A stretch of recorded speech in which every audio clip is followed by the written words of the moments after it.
안녕하세요. 북신의 서재입니다. 나이가 들면서 정말 나이에 대해 많은 생각을 하게 됩니다.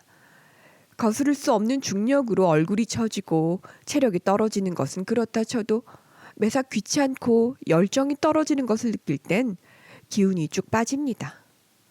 이 나이에 무슨 일하는 말의 방패 뒤에서 어차피 애써 보았자 인생은 무의미하고 무력하기 마련이란 허무함마저 들면 그저 방구석에 웅크리고만 싶어집니다. 그러던 와중 보게 된 나이에드의 5번째 파도는 번쩍 정신나게 하는 영화였습니다. 25살에 이루지 못한 꿈을 노년의 시작이라고 할 수 있는 60세의 재도전에 끝내 이루고 마는 그 불굴의 의지의 말입니다. 넷플릭스 오리지널 무비 나이에드의 5번째 파도는 2023년에 제작된 미국 전기 스포츠 영화로 수영 선수 다이애나 나이에드의 엄청난 도전과 성공담입니다. 주인공 나이에드는 60세 생일 즈음에 우연히 메리 올리버엣이 여름날을 접한 후 못다 이룬 꿈에 도전하기로 마음먹습니다. 내가 달리 무엇을 해야 한단 말인가? 결국엔 모든 것이 죽지 않는가? 그것도 너무나 이르게.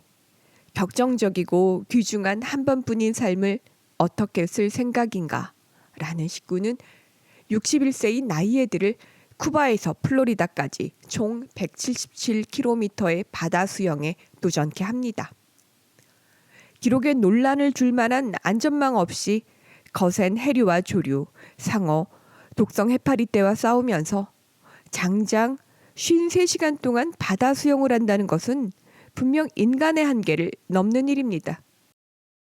하지만 그녀 나이 64세이던 2014년 8월 13일 최소한의 보호장비인 해파리 방어용 스크린 마스크와 전신 수영복만으로 쿠바 하바나에서 출발해 미국 플로리다 키웨스트 해안에 도착합니다. 궁극의 목표를 향해 나가는 나이에드는 심장은 지쳤을지 몰라도 영혼은 지치지 않았기에 자기와의 싸움에서 승리했을 터입니다. 한창 기량과 체력이 좋았던 28살에도 못했던 걸 60대에 할 수 있었던 비결은 무엇일까요? 나이에드에게는 완벽하게 그녀를 서포트해주는 절친이자 코치인 보니가 있었고 최고의 향해사를 비롯한 완벽한 팀이 있었습니다. 그럼에도 나이에드와 보니는 갈등을 겪으며 한 차례 위기를 겪습니다.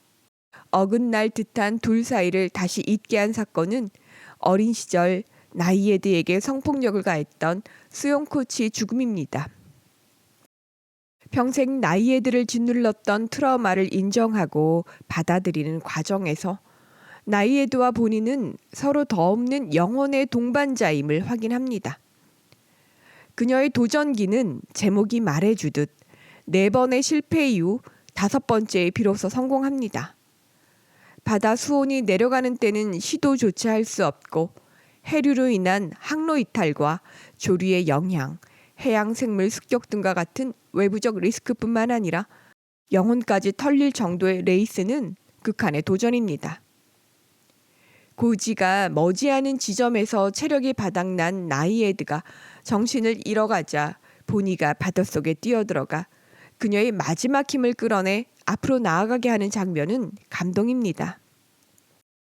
인생의 도전에는 어떤 시기가 존재하지 않음을 온몸으로 보여주는 장면이 아닐 수 없습니다. 결국 나이에드는 53시간의 사투 끝에 수많은 팬들이 운집해 있는 키웨스트 해안에 도착해 다음과 같은 메시지를 전합니다. 하나, 절대 포기하지 마세요. 둘째, 꿈을 쫓기에 너무 늦은 나이란 없습니다. 셋째, 수영은 고독한 스포츠입니다. 하지만 팀이 필요해요가 그것입니다. 포기와 안주만큼 쉬운 것도 없고 아무 도전도 없는 밋밋한 인생을 살았다 해서 비난받을 것도 아닙니다. 이렇게 살든 저렇게 살든 한평생 살다 가는 것이 우리네 인생이지만 그럼에도 자기 자신으로 살기 위해 치열하게 애썼던 시간은 자기만의 스토리텔링이 있는 알짜배기 삶임은 부인하기 어려울 것입니다. 나이에 드는 명실상부 한 줄로 요약 가능한 자기만의 삶을 살았다는 점에서 멋진 인생입니다. 나이에드가 폭풍우 몰아치는 칠흑 같은 어둠 아래서 두 팔과 두 다리를 움직여 거센 파도를 헤치며 앞으로 나아가는 모습은 무용한 것들에 목숨 걸고 도전하는 이해 불가의 인간에 대한 압축으로 보였습니다. 불안과 두려움을 정면으로 받아들이고 부서지고 깨지더라도 도전해 보려는 불굴의 정신은 문명사회를 이루게 한 동력일 터입니다.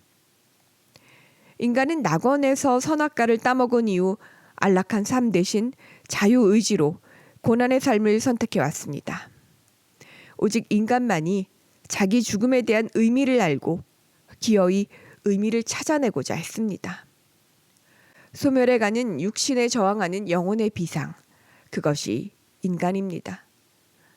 이 영화의 또 다른 감동 포인트는 천하의 미모로 한 시대를 풍미했던 아네트 베닝과 조디 포스터가 거친 바닷물과 태양에 망가질 대로 망가진 모습 그대로 열연했음입니다. 세월은 그 누구도 막을 수 없고 검버섯과 쭈글쭈글한 주름에도 영원히 뿜어내는 아름다움은 육체의 미에 비할 바가 아닙니다. 나이에드 역할을 위해 아네트 베닝이 얼마나 피나는 노력을 했는지는 수영선수 같은 그녀의 널찍한 어깨와 근육질 몸매에서 그대로 드러납니다. 화장기 없이 태양에 검게 그을린 조디 포스트의 얼굴을 보고 있으면 그들 역시 자기 자리에서의 나이에드란 생각이 듭니다. 쿠바와 플로리다 사이를 수영으로 종단한 나이에드는 남다른 능력과 투지, 무엇보다 열정을 지닌 사람입니다. 하지만 모두 애쓴다 해서 인류사에 업적을 남기는 사람이 될 수는 없습니다.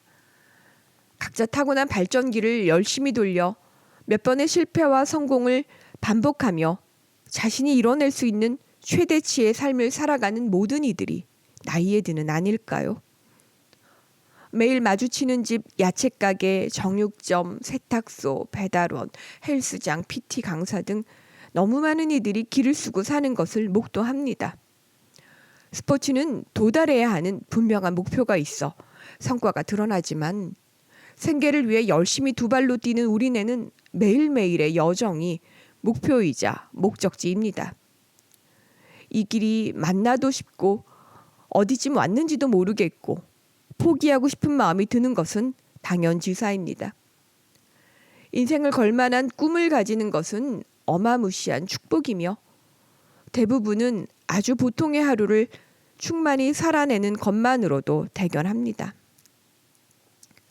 64세에 죽을 만큼의 고통을 넘어서며 성공을 이룬 나이에드의 삶을 보면서 누군가는 타인과 경쟁하기도 벅찬데 굳이 자기 자신과 싸우며 살아가야 하냐고 묻는다면 할 말은 없습니다.